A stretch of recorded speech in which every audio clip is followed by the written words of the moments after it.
Bonsoir à Beauvais. Ce soir, j'ai rencontré Cyril Viguier et je suis très enchanté de le rencontrer dans cette belle soirée de Full Contact.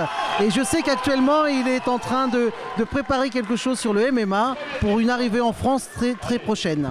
Oui, enfin le MMA marche bien partout, hein. On voit bien qu'en Europe ça a pris, c'est on peut dire le sport numéro 1 aux États-Unis. Il est ultra populaire et on essaie tous de se regrouper pour essayer d'en faire un sport aussi populaire que dans le reste du monde en France. Alors j'ai vu des articles de ci et de là avec un projet à la rentrée, quelque chose de très joli. Et est-ce qu'on peut déjà en parler un petit peu ou est-ce qu'on peut simplement se focaliser sur le MMA et son arrivée en France?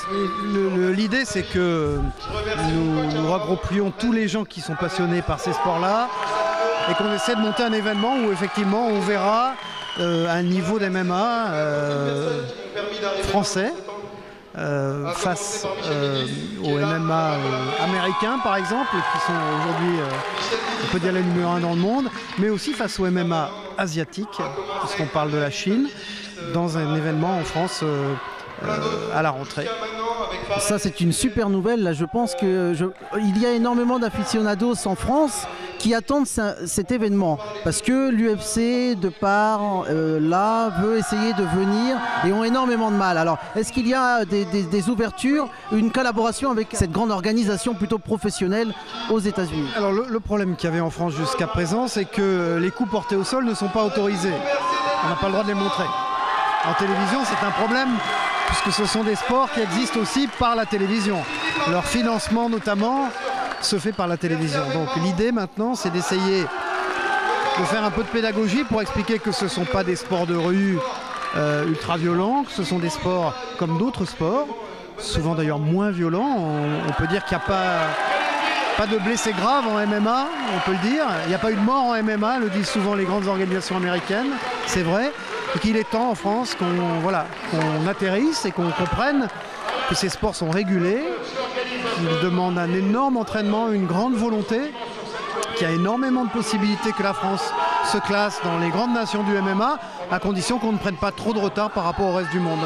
Oui, donc là vous parlez vraiment en connaissance de cause parce que vous pratiquez vous-même, Monsieur Viguier, donc vous êtes fervent pratiquant du MMA et défenseur parce que vous êtes quand même homme de télévision, vous êtes présent sur des plateaux et quand même si on se prête à ce sport, c'est qu'il y a quand même une réglementation et des protections.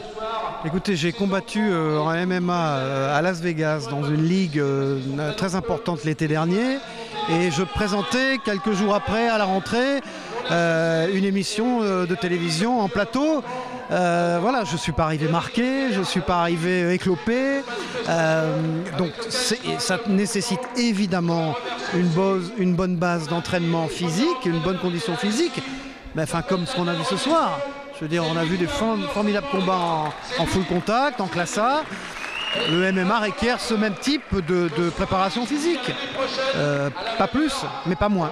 Donc alors, les gens n'ont pas à avoir peur de ce sport, de cette pratique. Elle est réglementée, elle sera encadrée avec des gens professionnels qui la connaissent parfaitement. Et donc, je pense que là, beaucoup de gens attendent cette arrivée fortement en France. C'est la clé, c'est de réussir cette entrée en France. En donnant toutes les garanties, à la fois au pouvoir public qui s'y intéresse, également aux chaînes de télévision, qui aura à la fois un spectacle télévisuel formidable, parce que ce sont des sports très spectaculaires en matière de télévision et de spectacle, et en même temps la garantie que sportivement ce sera irréprochable. Voilà. Il faut que ce soit irréprochable. Il faut que ce soit de grands combats, de grands combattants, et que la base, je dirais, sportive de ces sports soit incontestable. Eh ben, merci beaucoup Cyril Viguier d'avoir répondu à nos questions et de s'être prêté au jeu pour ESPN Classic et Fighting Spirit. A très bientôt j'espère. Au revoir, merci.